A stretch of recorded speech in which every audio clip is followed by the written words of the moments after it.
How to add widgets to Xiaomi phone.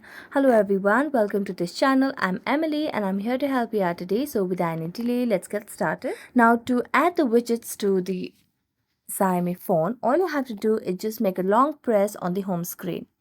Now as you make a long press on the home screen, you'll be able to see the widgets option at the bottom of the screen. Tap on widgets and here you'll be able to see widgets regarding different options from clock, themes, digital well-being, your contacts, Gmail, Google, YouTube, and so on. You can add whichever you want.